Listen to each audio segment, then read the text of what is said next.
What? Oh my goodness, Samantha. Huwag mong sabihing nagkakagusto ka na sa lalaking yon, buliyaw ni Lily sa kanyang kaibigan, puno ng pagkabigla. Nakayuko lamang si Samantha, habang patuloy na siniserbisyo ng kanyang kaibigan ang kanyang mga opinyon. Pero anong magagawa ko kung nagkagusto ako sa kanya? Alam ko magkaiba kami ng mundong ginagalawan, pero libre naman ang mangarap, hindi ba? Malay mo, magkagusto rin siya sa akin, sagot ni Samantha, na puno ng pag-asa. Kung sa panaginip siguro mangyayari yan. Sa totoong buhay, himala na lang ang makapagsabi na totoo yan. Saka, haller. As if naman na pwede kang lumapit diyan sa lalaking yan. Ano? Hay, ewan ko sa'yo kung kaibigan nga ba talaga kita. Tugon ni Lily, na tila nag-aalala sa kanyang kaibigan. Tara na nga, umuwi na tayo, yaya ni Lily. Nasa malayong probinsya sila nakatira, at dahil hindi nakapagtapos si Samantha sa pag-aaral, ang tanging mapapasukan niyang trabaho ay ang maghanap ng gulay sa palengke. Minsan may kita sila, minsan wala. Kaya't naiisipan niyang magtrabaho na lang sa Maynila, kahit katulong man lang, para kahit papaano ay makapagbigay siya sa kanyang ina. Kuya, anong tingin mo kung magtrabaho na lang tayo sa Maynila, Day? Sigurado akong maraming naghahanap doon na magtatrabaho, kahit katulong lang. Hindi ba, mungkahi ni Lily kay Samantha, na puno ng pag-asa. Ang tanong, ano bang ipapamahagi o anong kita ko ngayon? Reklamo ni Samantha, na tila nawawalan ng pag-asa. Bakit ikaw lang ba? Ati rin naman ako. Kaya nga minsan nakakapagod ng tumira sa probinsya. Naisip ko ring magtrabaho sa Maynila, para makakita tayo ng bagong mukha. Hindi yung pabalik-balik na lang ang mga mukha natin dito. Buti sana kung maraming gwapo't maganda rito, sagot ni Lily, na tila umaasang makahanap ng bagong oportunidad. Ewan ko na lang, natatawang sabi ni Lily, na nagbigay ng ngiti kay Samantha. Nakitawa na rin si Samantha sa kanyang kaibigan. Tila nagiging magaan ang kanilang usapan. Loka ka talaga, sabi ni Samantha, na puno ng saya hanggang sa makarating sila sa kanilang tahanan. Okay, dito na lang ako. Bukas na lang ulit, okay. Bye. Kumaway si Samantha kay Lily bago siya pumasok sa kanilang bahay. Magandang hapon po, Nay. Mano po, bati niya sa kanyang ina, na may ngiti sa mukha. Kaawaan ka ng Diyos, anak. May merienda sa mesa. Pumunta ka na sa kusina, sagot ng kanyang ina, puno ng pagmamahal. Opo. Opo palang kita ko ngayon ay ikaw na pong bahalang magbudget yan, ha? Salamat dito, anak. Ati ikaw tuloy ay nadadamay sa kahirapan natin. Dapat sanay nasa paaralan ka ngayon, sabi ng kanyang ina, na may lungkot sa tinik. Nay, huwag mo nang ituloy. Hindi po ako nagsisisi na hindi ako nakapagtapos. Lalong hindi ko po pinagsisisihan na kayo ang naging magulang ko. Mahal ko po kayo, Nay, kaya huwag ka nang masyadong mag-isip. Okay, matatag na sagot ni Samantha. Sage po. Pupunta muna po ako sa kusina, tugon ng kanyang ina, ngunit napabuntong hininga na lamang si Helen. Palaging yun ang sinasabi ni Samantha sa tuwing magkakausap sila. Nahihiya na siya sa anak. Dapat siya ang gumagawa, pero ito pa ang gumagawa para sa kanila. Naawa man siya sa anak, pero wala siyang magawa. Pabigay ni Kuya Eric para sa'yo daw yan, nakangiting sabi ni Oliver sa kanyang ete. Oy, may manliligaw na siya, natawa itong sabi. Tumahimik ka nga, Oliver. Anong may nanliligaw? As if naman papayag akong ligawan niya. Hello. For your information, hindi katulad niyang papayagan kung manligaw sa akin, kung hindi yung gwapo at macho. Higit sa lahat, may pera. Anong makukuha ko kay Eric? Baka bugbog siguro. Kasi adik nga yan, tapos ay rereto mo sa akin. Ay naku, ikaw talagang bata ka, sayo na yan para pag may gayuma yan, ikaw lang ang magagaya niya. Mahaba at puno ng damdamin na sagot ni Samantha. Tumawa naman ng malakas si Oliver, dahil sa sinabi ng kanyang ete. Si ate talaga, konti lang ang sinabi ko, ang haba na ng sagot mo. Pag totoong makapag-asawa ka ng mayaman, patapusin mo ako sa pag-aaral, ha? Gusto ko talagang maging piloto, nakangiting sabi ni Oliver. Naman, ikaw pa ba? Huwag kang mag-alala, magsusumikap si ate, para makapag-aral ka. Basta, huwag kang magbulakbol. Kailangan nating makatulong kay nanay at tatay, seryosong sabi ni Samantha. Itatatak ko sa isip at puso ko ang lahat ng mga bilin mo. Maraming salamat, Oliver. Kahit hindi ka nakapagtapos, gagawin ko ang lahat ng makakaya ko, upang ikaw ang maging tagumpay sa ating dalawa. Nakangiting sabi ni Sylvia, habang niyayakap ang kanyang kapatid. Halika na, sama-sama nating tikman ang banana kie na niluto ni nanay. Sa likod ng pinto, hindi napigilan ni Helen ang pagdaloy ng luha sa kanyang mga pisngi, dahil sa makabagbag damdaming usapan ng kanyang mga anak. Labis ang kanyang awa para sa kanila. Ngunit sa kabila ng kanyang nararamdaman, wala siyang magawa dahil sa kanyang karamdaman. Tanging ang kanyang asawa at si Samantha ang bumubuhay sa kanilang pamilya. Samantala, sa tahanan ng mga Aguero.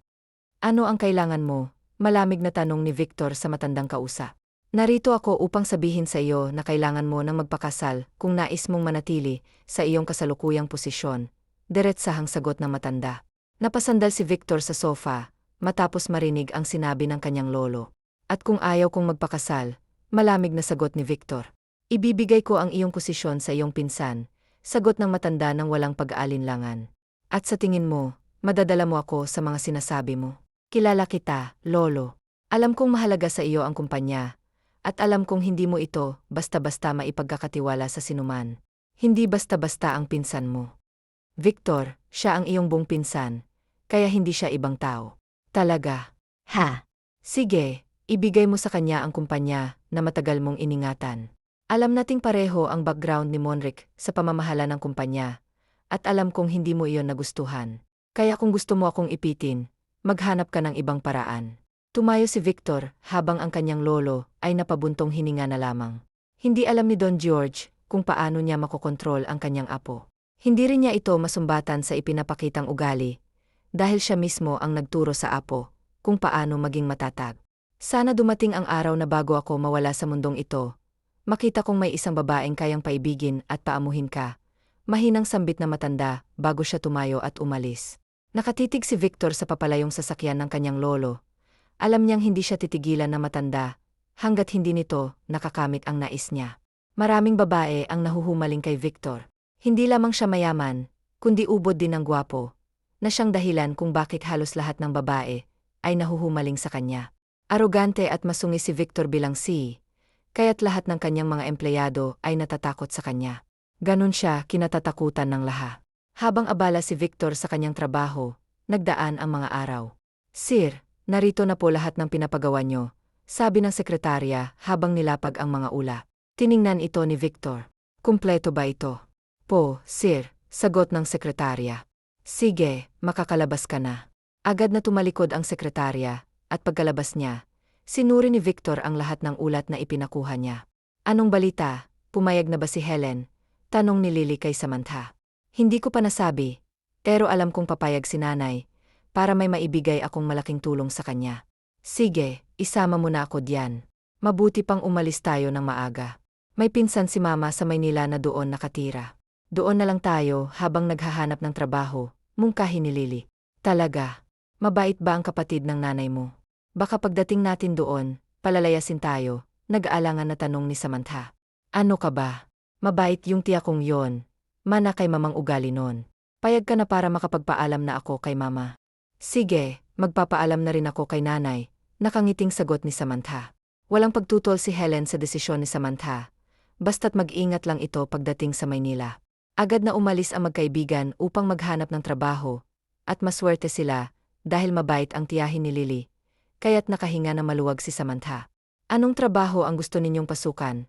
Tanong ni Aling Bebes sa kanyang pamangkin at kay Samantha.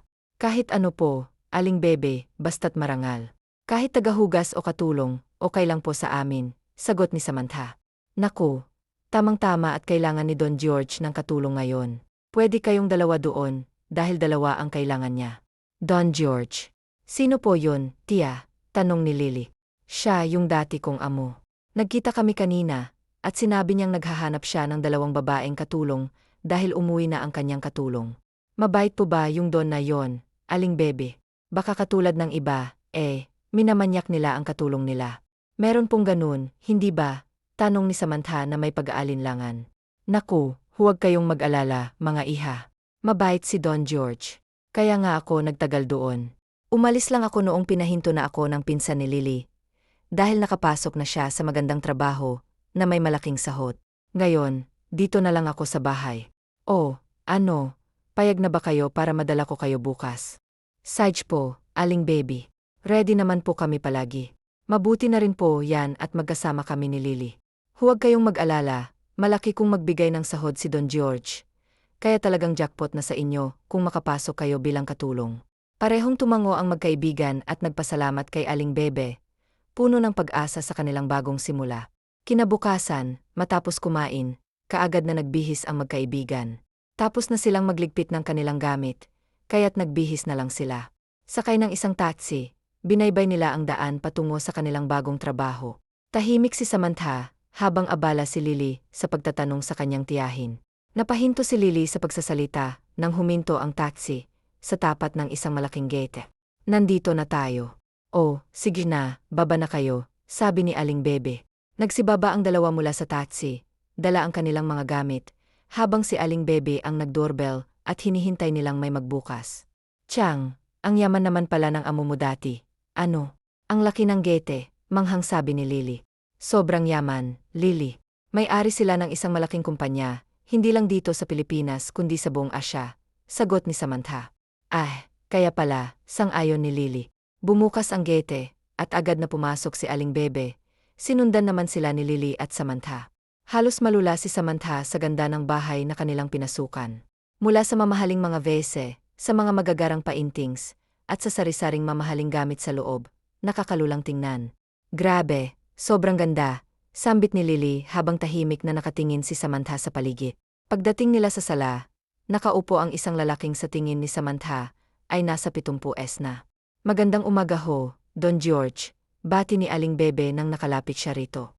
Magandang umaga rin sa'yo, Bebe. Maupo kayo, anyaya niya sa kanila.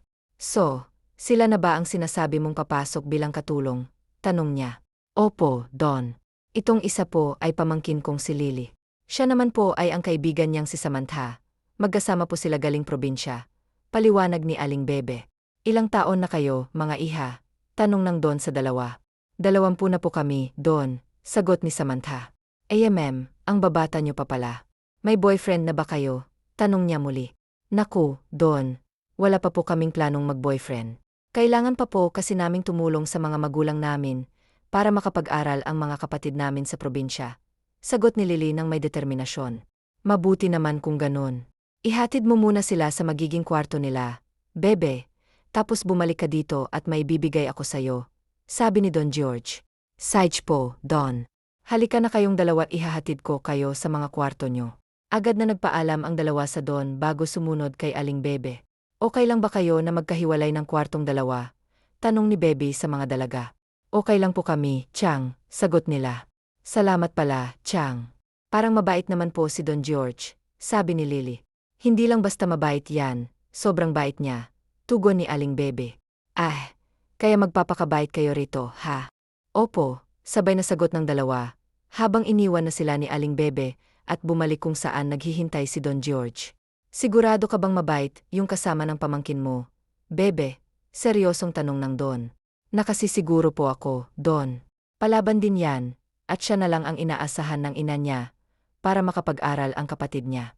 Wala ring trabaho ang tatay niya kundi sa construction. Kaya makakasiguro kayong kaya niyang gawin ang ipag-utos niyo sa kanya. Sagot ng ginang ng may katatagan. Maraming salamat, Bebe, na kahit wala ka na rito sa bahay, tumutulong ka pa rin sa akin. Hindi ho matatawaran ang kabutihan mo sa akin at sa pamilya ko, Don George. Kaya sa abot ng aking makakaya, tutulungan ko po kayo kapag kailangan nyo ng tulong. Maraming salamat, Baby. Ibinigay ni Don George ang kanyang pasasalamat kay Aling Bebe, na kaagad namang tinanggap ng ginang, dahil alam niyang hindi niya pwedeng tanggihan ito. Ihanda mo na ang celebration para sa kaarawan ng aking apo sa susunod na linggo, utos ng Don sa kanyang pinagkakatiwalaang tao. Ako na pong bahala, Don George. Sabihin niyo na lang po kung meron pa po kayong idagdag, sabi ng asistan. Wala na. Sige po, maiwan ko na po muna kayo. Nakatayo si Don George sa may teritoryo. Nakatingin kay Samantha na naglilinis sa may swimming pool. Simple man ang pananamit ng dalaga, ngunit lumalabas ang kanyang taglay na ganda. Mula sa unang kita pa lamang, nagustuhan na niya ito para sa kanyang apo. Sakto rin ang sukat ni Samantha, kaya kapag nabihisan na mamahaling damit, magmumukha itong mayaman. Si Samantha ang nakita niyang perpekto para mapaibig ang kanyang apo. At kapag nangyari yon, ipapakasal niya kaagad ang dalawa. Ngunit bago ang lahat, nais din ni Victor na mapaibig ang dalaga. Hindi siya pumipili ng babae para sa kanyang apo. Ang tanging hangad niya ay ang makamit ng kanyang apo ang katahimikan bago siya mawala sa mundong ito. Iyon lamang ang nais niya. Hoy, Day, pinapatawag ka ni Don George. Pumunta ka raw sa library niya. Doon daw siya maghihintay sa'yo. Tawag ni Lily kay Sylvia. Bakit daw, Day? Tanong ni Sylvia. Ay iwan ko, hindi ko rin alam. Basta puntahan mo na lang. Baka importante ang sasabihin niya sa'yo. Itinabi muna ni Samantha ang paglilinis sa pool at tumasok sa mansyon. Ilang araw na silang naroon sa mansyon ng mga Aguero, at hindi naging madali ang mga nagdaang araw para sa kanila.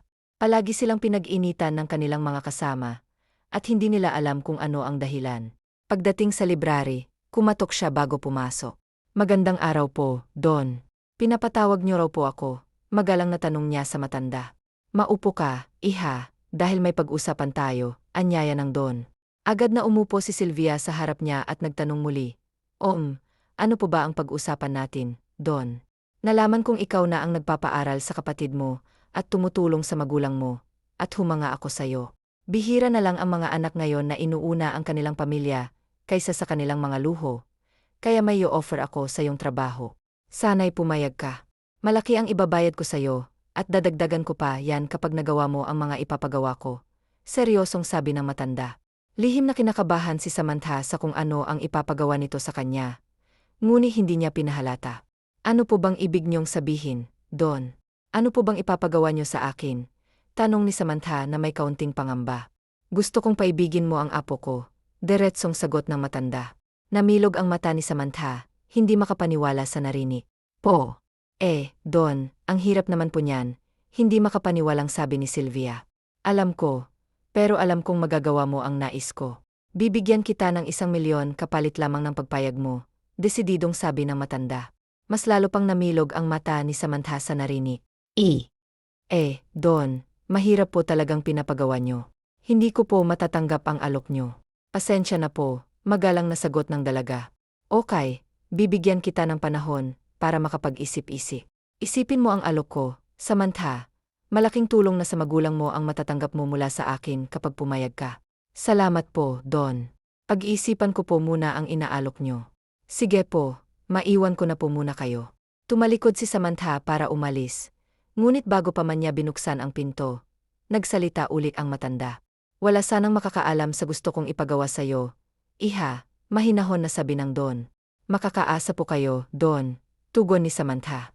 Lumabas si Samantha mula sa library. Dumiretso sa kanyang kwarto, at ibinagsak ang sarili sa hindi gaanong malambot na kama. Ano bang meron doon sa apo ng Don? Bakit niya gustong paibigin ko ito? Magugustuhan ba ako noon? Sino ba naman ako para magustuhan ang apo ng Don? Tanong ni Samantha sa sarili. Hira, 1,000,000 ang kapali. Malaking pera na yun. Kahit ilang taon pa akong magtrabaho dito, hindi ako makakakuha ng ganoong halaga. Pero ang hirap naman kasi ng kondisyon na yon. Hay, nakakasakit naman ng ulo, mahinang ani ni Samantha sa sarili. Ba't ganyan ang mukha mo? Para kang may pinagdaanan. Kaagad na tanong ni Lily nang makabalik si Samantha mula sa labas. Wala, simpleng sagot ni Samantha. Ngunit halata ang kanyang pagkabahala. Anong wala? Tingnan mo nga yang itsura mo. May nangyari ba? Anong sinabi niya sa'yo? May kasalanan ka ba sa kanya kaya ka pinatawag? Sunod-sunod na tanong ni Lily, puno ng pag-aalala. Hinay-hinay naman, Day. Isa-isahin mo lang ang tanong mo. Ang dami mong tanong, walang sinabi. May tinanong lang siya sa akin. Yun lang. Pero may itatanong ako sa'yo, Day. Ano naman yun? Kaagad na sagot ni Lily, puno ng interes. Maganda ba ako? Tanong ni Samantha, na tila nag-aasam ng kumpirmasyon. Sino? Kailan pa? Excited na tanong ni Lily, tila nag-aabang na magandang balita. Tumigil ka nga. Nagtatanong lang ako. Hindi ko sinabing may nagsabi sa akin, agad na sagot ni Samantha, na nagpasimulang mapaismid si Lily. Hay, akala ko naman may nagsabi na sa'yo. Pero sa tanong mo kung maganda ka ba? Naman, maganda ka. Lalo na kapag nakaayos ka. Nagmana ka kasi sa nanay mo, maganda, nakangiting sabi ni Lily, na tila nagbibigay ng lakas ng loob. Napabuntong hininga si Samantha. Totoo namang nagmana siya sa kanyang ina, kaya siya maganda. Gusto niya lang talagang marinig mula sa iba ang kanina pa niyang tinatanong sa sarili. Lumipas ang mga araw at naging linggo. Dumating na ang araw ng kaarawan ni Don George. Walang trabaho ang lahat ng katulong ng Don, dahil cater ang naghanda ng lahat ng pagkain. kaya pinayagan niya ang mga katulong na makipagdiwang kasama si Lily. Hindi man kumbinsido ang kaibigan, binaliwala na lamang niya ito. Ano, hindi ka ba pupunta sa birthday ng lolo mo? Tanong ni James kay Victor habang nasa sala sila. Dumalaw kasi si James sa kanyang kaibigan. Ano naman ang gagawin ko doon? Alam kong pupunta rin doon ang pinsan ko, sagot ni Victor, na tila walang gana. Oo, huwag mong sabihin na papatalo ka sa pinsan mo. Baka totohanin ang lolo mong sinasabi niya. Kilala mo naman yun, nagbanta si James. Alam kong hindi niya, basta ipagkakatiwala ang kumpanya sa ibang tao. Kampante ako na hindi niya ibibigay kay Mri ang posisyon ko sa kumpanya. Nagkibit balikat si James. Alam niyang walang makakapagpaalala sa kanya.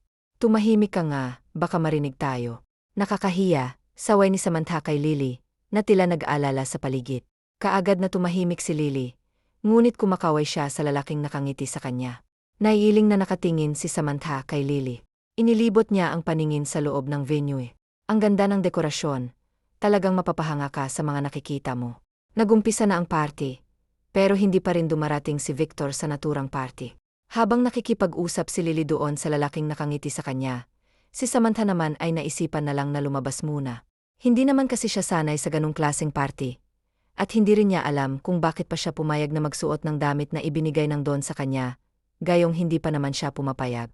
Habang naglalakad-lakad siya, ay bigla na lang tumunog ang cellphone ni Samantha, na kaagad naman niyang sinagot.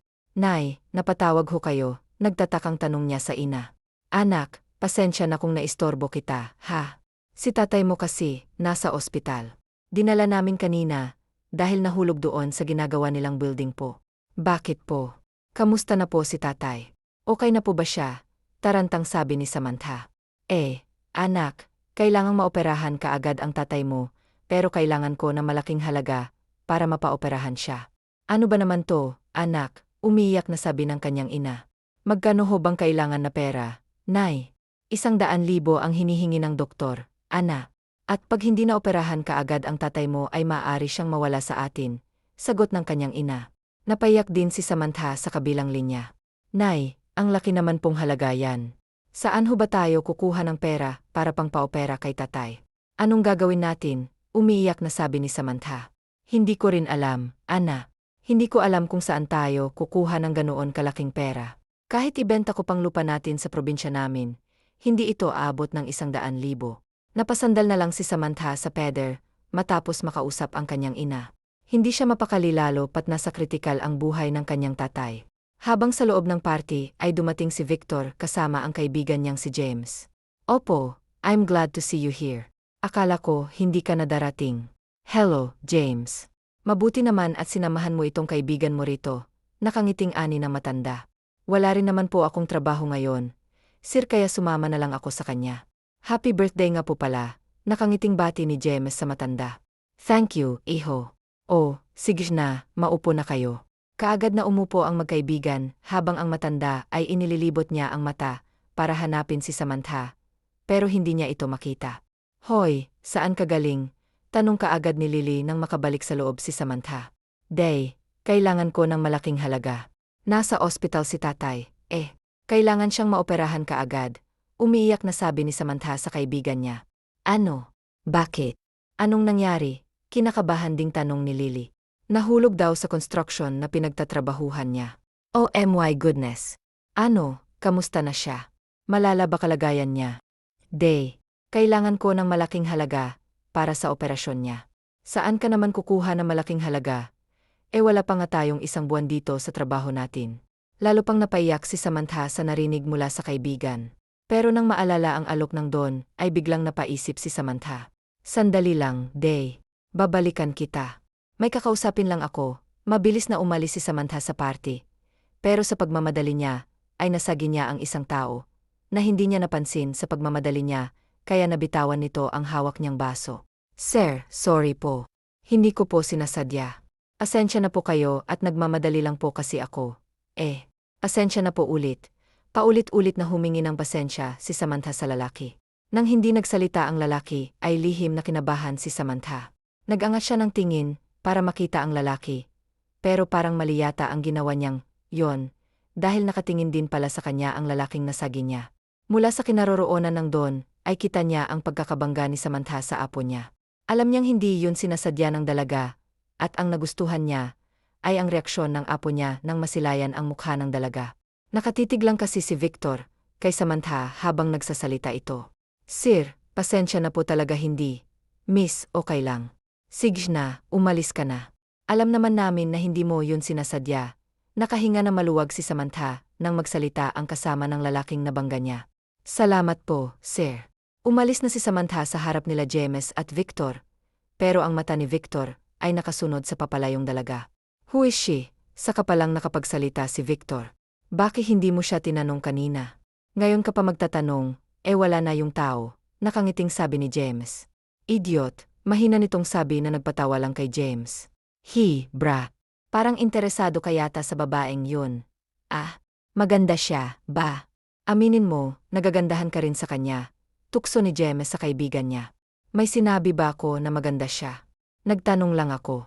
Ang tanga kasi, hindi tumitingin sa dinadaanan niya. Bumalik na sa inuupuan nila sila James at Victor, habang ang matandang nakamasid sa kanila ay napangiti na rin.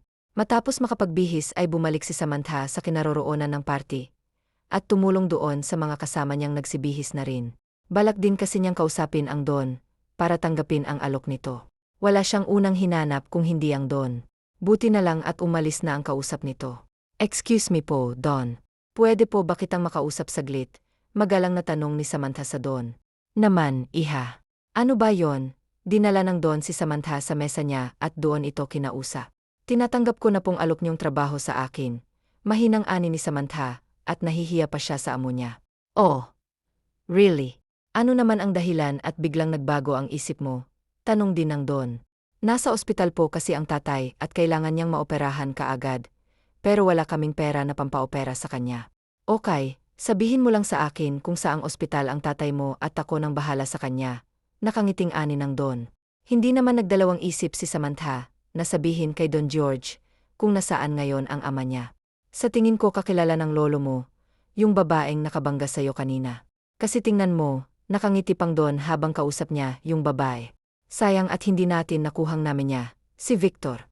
Nakatingin lang din sa lolo niya ay nagtataka kung bakit panay ang hiti nito sa babae.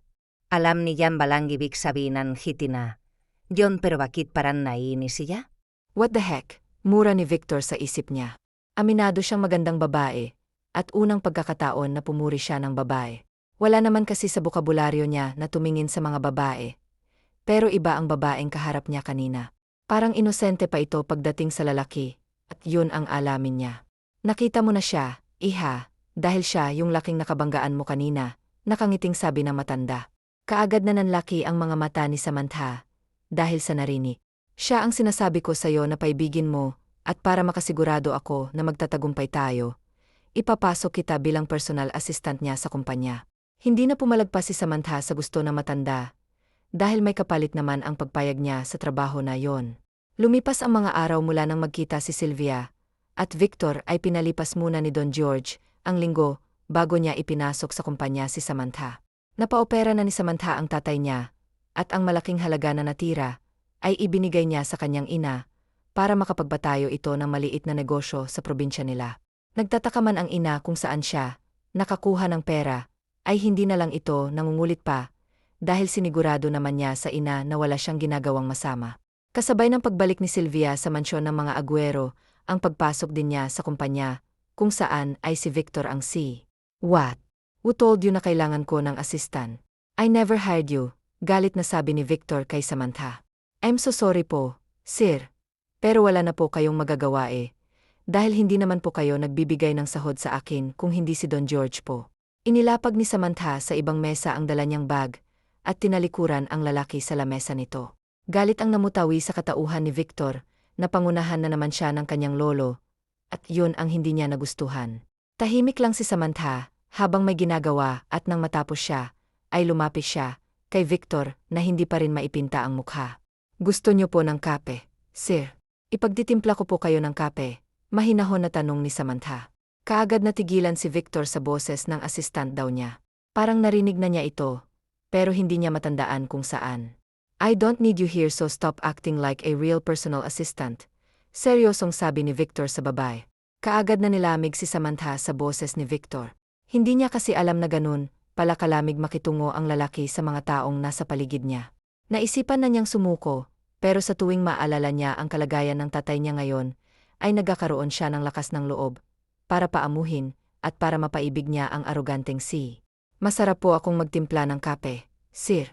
Ako rin po kasi nagtitimpla ng kape sa amin tuwing nagkakape kami. Mahinahon at nakangiting sabi ni Samantha sa binata. Kaagad na sinamaan ng tingin ni Victor si Samantha. Pero parang wala lang ito sa dalaga. Huwag niyo ho akong samaan ng tingin, hindi mo po ako madadala diyan. Naglakad si Samantha patungo sa mesa niya at may kinuha doon. Huwag kang mag-alala, trabaho lang naman ang pinunta ko rito. Wala nang iba pa. Mahinahon na sabi ni Samantha. What? Alam kong iniisip mo, Emar Aguero. Don't worry, wala akong intensyon na iba. Ginagawa ko lang ang trabaho ko. Pangangatwiran ni Samantha sa binata. Hindi alam ni Samantha kung saan niya nakuha ang kakapalan ng mukha niya para labanan ang namumuong takot sa dibdib niya. Alam niyang hindi siya natatandaan ng binata saka ngayon niya lang din ito natitigan ng husto. Kung iba sigurong naging assistant nito, baka naiihi na ito sa kilig dahil sa gwapong si. Alam niyang may paghanga siya sa binata, pero hanggang doon lang yon. Kung meron man siyang dapat isipin, yun ay ang kanyang trabaho, para mabayaran ang kabutihan ng don sa kanya. Pagtatrabahuhan niya ang perang ibinayad sa kanya, dahil kung hindi dahil doon ay wala na sana ang ama niya ngayon. Natapos ang hapon ni Samantha sa opisina, na walang magandang nangyayari. Ang hirap palang magpanggap na parang wala lang kahit ang totoo, ay gusto mo nang sumuko. Hay, kaya mo yan, Samantha. Ikaw pa, pagpapalakas ni Samantha sa sarili niya. Nagkahiwalay na sila ni Lily ng trabaho. Nakatira na kasi siya sa isang apartment, mula nang tanggapin niya ang alok ng don. Doon na siya tumira. Dahil sa pagod ay nakalimutan na ni Samantha ang magluto ng pagkain niya. Nakatulog na siya habang nag-iisip kung ano na naman ang mangyayari bukas. Kinabukasan sa opisina ay nauna pang dumating si Samantha. At dahil wala pa naman ang boss niya, ay nilinis na muna niya ang mesa ng boss niya. Pati ang basura nitong mga papel ay kinuha niya na rin. Pagdating ni Victor sa opisina niya, ay naiba na ang ayos sa mga gamit niya. Pati ang basura niya ay wala na roon. Nasa ayos ang lahat ng gamit niya sa mesa. Umupo siya sa kanyang chair, habang nag-umpisang magtrabaho. Pagbalik ni Samantha mula sa loob ng opisina, ay nandoon na si Victor. Nakatutok na kaagad ito sa laptop niya. Good morning, sir. Magalang nabati ni Samantha sa binatang boss. Pero ni kahit lingon ay hindi ginawa ng binata sa kanya. Sir, wala po ba kayong ipapagawa sa akin? Tanong ni Samantha sa binata, habang nakatutok ito sa laptop niya. Kaagad na napatingin si Victor sa dalaga nang silipin siya nito, para lang mapansin niya. What are you doing? Seryosong tanong ng binata sa dalaga. Tinatanong ko po kung may ipag-uutos kayo. Bakit, bawal po ba? If I have work, don't disturb me. Naiintindihan mo. O baka naman hindi ka nakakaintindi. Blankong sabi ni Victor sa dalaga. Kaagad naman na napalunok sa sarili niyang laway si Samantha, nang makita ang galit sa mga mata ni Victor. Leave me alone or else. Hindi na naituloy pa ang dapat na sabihin ni Victor nang biglang bumukas ang pinto sa kanyang opisina. Oh, sorry. May bisita ka pala, nakangiting sabi ni James, pero nang lumingon si Samantha sa kanya, ay kaagad na namukhaan niya ang dalaga. Wait, miss. Kilala kita. Dito ka pala nagtatrabaho. Gulat na tanong ni James. Wow, bro. Kailan ka ba naglihim sa akin, ha? May pagalit-galit ka pang nalalaman. Yun pala dito pala siya nagtatrabaho. Maanghang na sabi ni James. Patay na, mahinang bulong ni Samantha sa sarili niya. You know her, bro. Naman. Di ba, miss? Ikaw yung nakabangga kay Victor doon sa birthday ng lolo niya. Kaagad na napapikit si Samantha, dahil sa sinabi ng kaibigan ni Victor. Saka palang naalala ni Victor, kung saan nga ba niya narinig ang boses ng babae. So ikaw pala yon. Kilala mo na pala ako bago ka pumasok rito. Walang nagawa si Samantha, kung hindi aminin na lang na kilala nga niya ang lalaki. Anong plano niyo ni Lolo? Kaagad na hinaklit ni Victor ang kamay ng dalaga nang sumalubong ang pagdududa niya sa dalaga. Tell me, anong plano ni Lolo? Bakit kanya pinapasok rito? Galit na sabi ni Victor. Sir, bitawan niyo ho ang kamay ko. Nasasaktan po ako. Naiyak na sabi ni Samantha. Masakit kasi ang pagkakahawak ni Victor sa kamay niya. Bro, nasasaktan na yung babae. Oh, babae yan. Wala yang laban sa laki ng katawan mo. Saway ni James sa kaibigan niya. No, not unless she tells me kung anong plano ni Lolo. Bakit siya pinapasok dito bilang personal assistant ko? Masasaktan talaga siya sa akin. Galit na sabi ni Victor. Now, answer my question. Anong plano nyo? Anong plano mo? Bakit ka pumasok bilang personal assistant ko ngayong hindi naman ako nag-hire ng personal assistant? Wala. Wala kaming plano katulad ng iniisip mo. Pinapasok niya ako dito dahil ako ang may gusto na pumasok sa trabaho. Ako ang lumapit sa kanya para magkaroon ng trabaho dahil may utang ako sa kanya. Utang ko sa kanya ang ikalawang buhay ng tatay ko dahil kung wala siya, wala na ngayon ang tatay ko. Siya ang dahilan kung bakit meron pa ako ngayong ama. Ano? Masaya ka na ba? Tumulo sa harapan ni Victor ang mga luha ni Samantha na siyang dahilan kung bakit nabitawan niya ang kamay ng dalaga habang naiiling naman si James na nakatingin sa kaibigan niya. First time mong manakit ng tao at babae pa talaga, bro. Babae yun. Kahit anong gawin mo roon, walang laban yun. Sa sobrang duda mo sa iyong lolo, nakagawa ka na ng hindi maganda. Pwede ba, huminahon ka? Easy ka lang, okay. Hindi mo kailangang manakit at magalis sa kanya dahil nagbabayad lang siya ng utang sa lolo mo. Mahabang litanya ni James kay Victor. Naghihinala na po siya. Hindi ko po alam kung matatagalan ko ba siya, baka saktan lang po niya ako ulit. Tila nagsusumbong na sabi ni Samantha sa Don. Don't worry, iha, kakausapin ko siya tungkol rito. Hindi po. Huwag niyo pong gawin yan. Mas lalong magagalis siya sa akin kapag nalaman niyang nagsumbong ako sa inyo. Tigil na sabi ni Samantha sa balak ng Don. Okay, ikaw ang masusunod, iha. Pero pwede bang magstay ka na lang ng isang buwan sa kumpanya? Kahit yun lang ang maging kapalis sa naitulong ko sa'yo. Mas lalong napaluha si Samantha dahil sa sinabi ng Don sa kanya. Sobrang bait nito sa kanya, kabaitan na hindi niya kayang bayaran ng anumang halaga. Pinahid niya muna ang luha niya saka siya tumango sa sinabi ng Don. Para po sa kabaitan niyo sa akin, sige po, papayag po ako, nakangiti niyang sabi sa matanda. Maraming salamat, iha.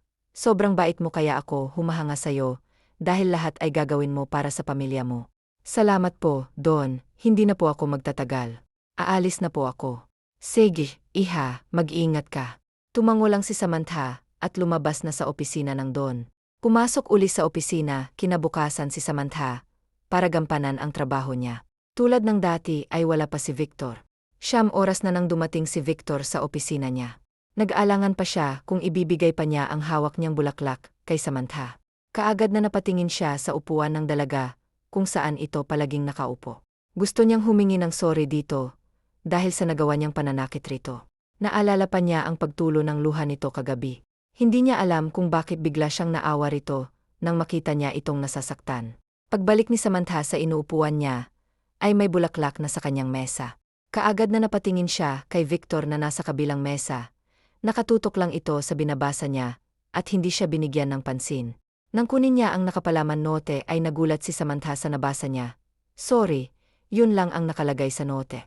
Alam niyang galing kay Victor, yon, dahil may pangalan naman niyang nakalagay. Lihim na napangiti si Samantha habang hawak ang bulaklak. Hindi alam ni Victor kung anong reaksyon ng dalaga sa bulaklak na nilagay niya sa mesa nito. Nakatalikod kasi sa kanyang dalaga, kaya hindi niya kita ang reaksyon nito. Kahit papaano ay nabawasan ang guilt niya sa kanyang ginawa rito. Matapos ilagay sa isang flower vase ang bulaklak, ay bumalik na si Samantha sa trabaho niya. Dumating na ang tanghali, wala pa ring awat sa pagtatrabaho si Victor, habang si Samantha naman ay nanghihingi na ng kanin ang tiyan niya. Lumabas ng opisina si Samantha at bumili ng pagkain niya. Bumili na rin siya ng pagkain para kay Victor. Hindi niya alam kung anong gusto nitong ulam, kaya minabuti niyang bumili na lang din na mamahalin na ulam para dito. Di bale sa kanya gumastos siya na malaki, basta makakain lang ang boss niya, na walang ibang ginawa kung hindi ang humarap sa laptop niya. Kumain po muna kayo, sir, ibinili ko po kayo ng pagkain. Kaagad naman na napatingin si Victor sa dalagang isa-isang nilalapag ang pagkain na dala sa isang tray. Thank you, mahina pero dinig nito ang pasasalamat niya sa dalaga. Hindi naman makapaniwala si Samantha sa narinig mula sa binata. Unang pagkakataon na nagpasalamat ito sa kanya. You're welcome po, sir. Ikinuha niya ng tubig ang amo at nilagay sa mesa nito, sa kanya ito iniwan at pumunta sa kanyang mesa. Where are you going? Kaagad na napatigil sa paghakbang si Samantha nang marinig ang sinabi ng amo. Kakain lang po ako down sa mesa ko. Sir, may ipag-utos po ba kayo? Magalang niyang tanong rito. Kaagad na nag-iwas ng tingin si Victor sa dalaga nang harapin siya nito. Sumabay ka na sa akin. Alam kong gutom ka na rin. Simpleng sabi nito. Ay naku, hindi po, sir. Doon na lang po ako sa mesa. No, you join me to eat here, or I'll fire you. Mamili ka na lang sa dalawa, seryosong sabi ng binata. Walang nagawa ang dalaga, kung hindi ang samahan si Victor sa pagkain. Nailang man siya sa binata ay wala siyang magawa, kung hindi ang pagbigyan nito sa gusto niya. Baka totohanin pa nito ang sinabi sa kanya. Nakapag-promise pa naman siya sa Don na aabot pa siya roon ng 1 buwan. Tahimik lang na kumain ang dalawa nang basagin ni Victor ang katahimikan nila. I'm sorry about what happened yesterday. Hinging tawad niya sa dalaga. Hindi makapaniwalang nakatingin si Samantha sa binata nang humingi ito ng sorry sa kanya. It's okay lang po, sir. Wala na po yon. Simple pa siyang ngumiti sa binata bago tumuloy sa pagkain. Tahimik na pinakiramdaman ni Victor ang dalaga sa kapalang din niya, natitigan ang magandang mukha ng assistant niya. At tulad nga ng sabi ni James, ay maganda ito pag malapitan. Nang mapansin na pasulyap-sulyap si Victor kay Sylvia, ay mabilis na tinapos ng dalaga ang pagkain niya, para makaalis na sa harap ng amo niya. Sa nagdaan pang mga araw, ay unti-unti nang nagkakamabutihan. Unti-unti ka nang nahuhulog sa kanya. Nakangiting tukso ni James sa kaibigan niya nang makita ang porma nito. Nakasuot lang kasi ng simpleng shirt at maong pants si Victor, at nakasombrero pa ito ng Nike, kaya lalong napailing si James. What the heck man? Ati ako mababakla sa'yo. Grabe. Hindi makapaniwalang sabi ni James. Such an idiot, mahinang sabi ni Victor, pero dinig ni James at tinawanan lang siya nito. Matapos mag-ayos ay umalis na rin si Victor. I need to go, dadaanan ko pa siya sa apartment niya. Good luck, sana sagutin ka kaagad. Natatawang biling kaibigan ni Victor sa kanya. Naiiling na pumasok sa kanyang kotse si Victor, at pinuntahan na ang dalaga. Nakailang ayos na si Samantha sa mahaba niyang buhok, at hindi mapakaling nakatingin sa salamin, habang tinitingnan ang sarili niya. Day, baka mabasag na yang salamin sa kakaikot mo diyan. Alam mo, para kang timang diyan, maayos na yung buhok mo, hindi mo pa rin nagugustuhan. Oh my Day, ang ganda-ganda mo na nga eh. Hindi mo na nga kailangan pang magpaganda ng bongga. Baka nakalimutan mong binabayaran ka lang ni Don George, para paibigin ang apo niya. At pag napaibig mo ng apo niya, ano na, iiwan mo na siya. Alam mo, hindi ko magets kung ano ba talagang purpose ng Don kung bakit niya, to pinapagawa sa'yo. Naguguluhan si Lily sa kung ano ba ang pinasok ng kaibigan niya. Pero hindi niya ito masisi, dahil kahit siya rin naman siguro ang nasa kalagayan ng kaibigan, ay gagawin din niyang lahat, para sa pamilya niya lalo na't sa tatay niyang nag-aagaw buhay na. Napatigil si Sylvia sa ginagawa, dahil sa sinabi ng kaibigan niya. Bigla siyang nalungkot nang maisip na matapos siyang magtagumpay, ay saka pa lang niya iiwan ng binata. Hindi ko rin alam, Deye. Ang alam ko lang ay paiibigin siya. Yun lang ang alam ko at yun lang ang trabaho ko, malungkot na sabi ni Samantha, dahil aminin man niya o hindi, alam niya sa sarili niyang mahal na niya ang lalaki. At una siyang masasaktan pag kailangan na niyang iwan ang lalaki. Pero ano bang magagawa niya kung ang trabaho lang niya ay ang paibigin nito, at hindi kasali doon ang kailangan din niyang mahalin ang lalaki. Hindi pa tapos mag-usap ang magkaibigan nang may magbusina na sa labas. At alam niyang si Victor na yon. Paano, mauna na ako sa'yo, ha? Ikaw na munang bahala dito sa apartment, Day. May pagkain diyan sa ref. May ulam din diyan kung gusto mong magluto. Okay na, sige na. Tupi na dahil inaantay ka na niya. Pagtataboy ni Lily sa kaibigan niya. Paglabas ni Sylvia's apartment ay natanaw kaagad niya ang magarang sasakyan na naghihintay sa kanya. Bumaba mula roon si Victor at sumandal sa kanyang sasakyan na animoy nagmumodel ng kotse. Nagsumigaw sa kagwapuhan ng binata dahil sa suot nitong simpleng shirt at maong na pantalon na humapit sa kanya.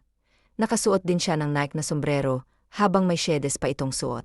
Kaagad na nahiya si Samantha sa sarili niya.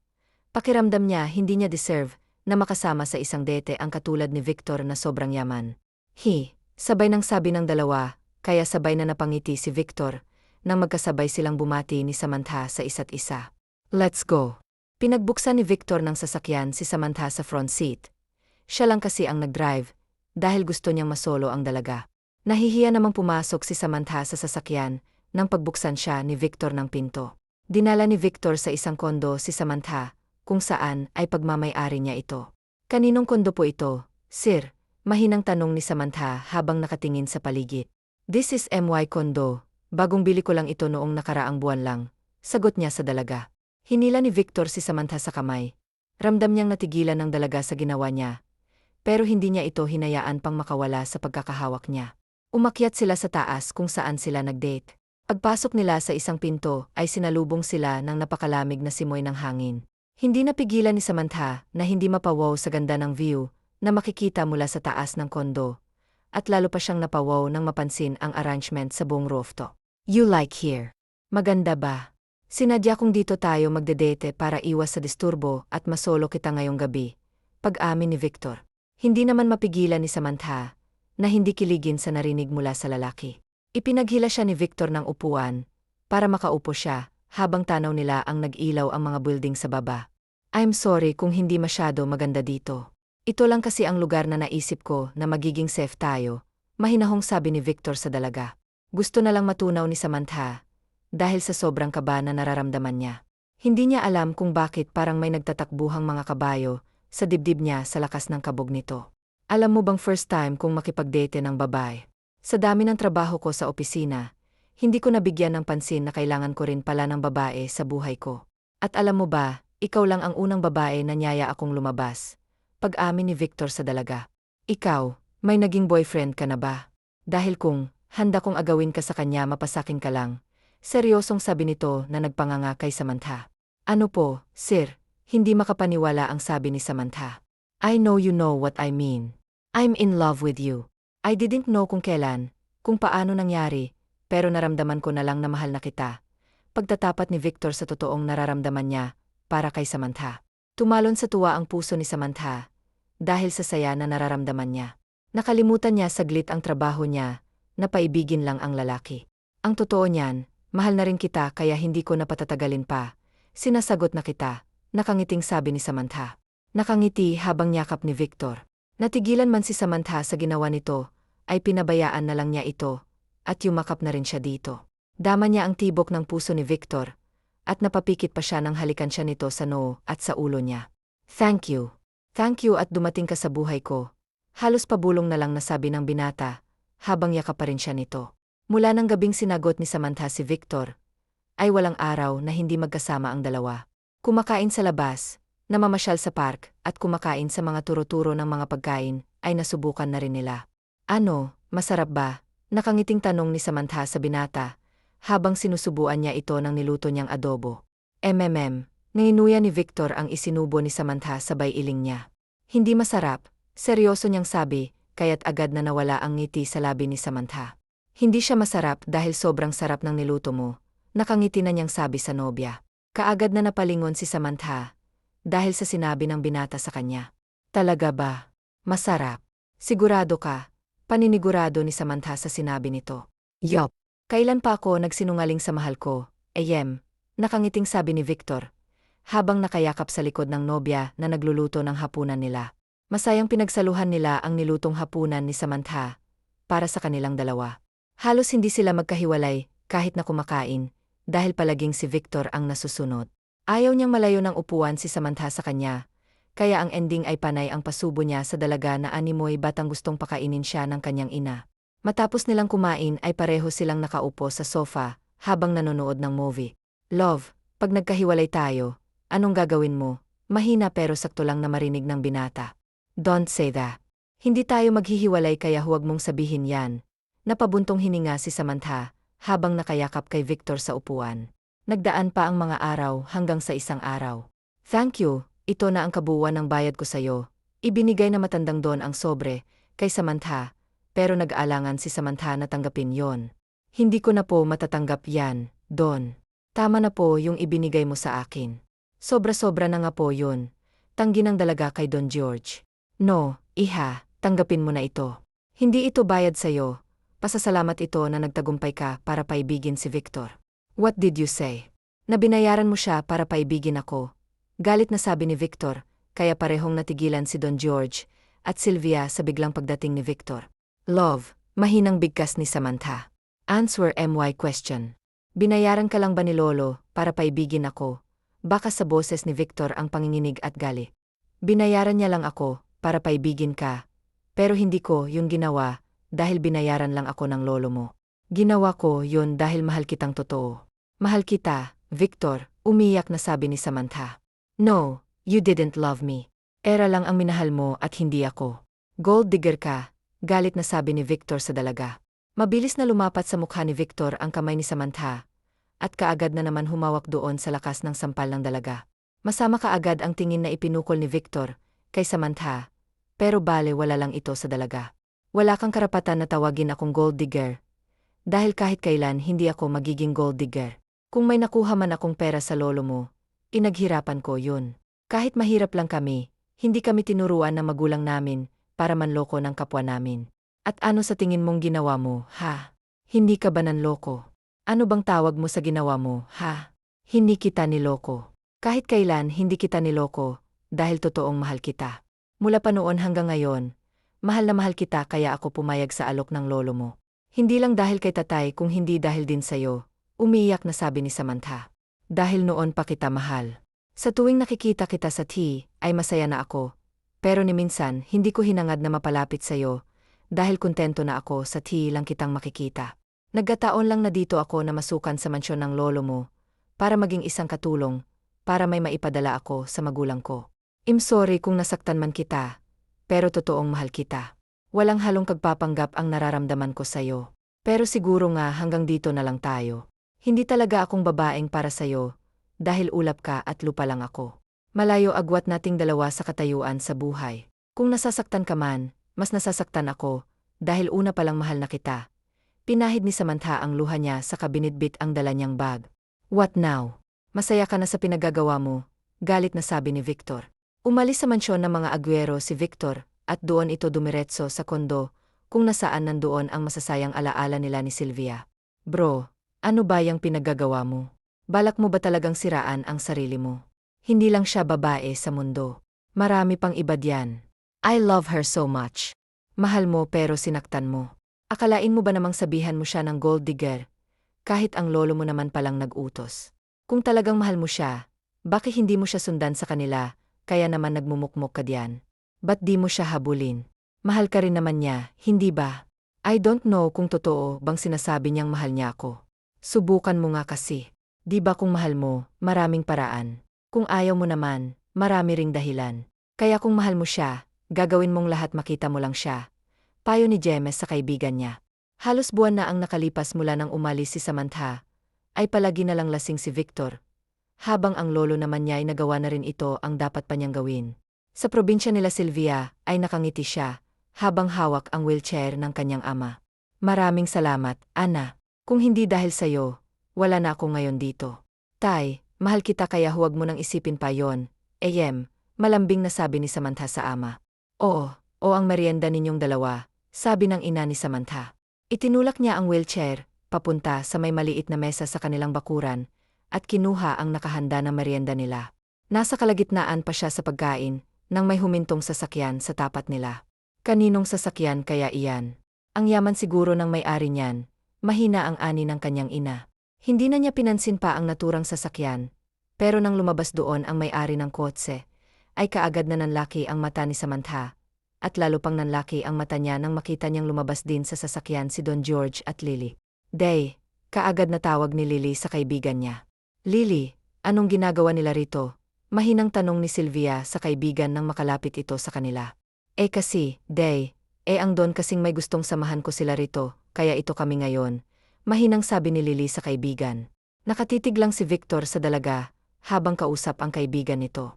Kumayat ng konti si Samantha, at wala na itong gamit na makiyup, at lalong lumabas ang natural na ganda nito. Kinausap ng Don ang magulang ni Samantha na masinsinan, kung ano ba talagang sadya nila doon sa kanila.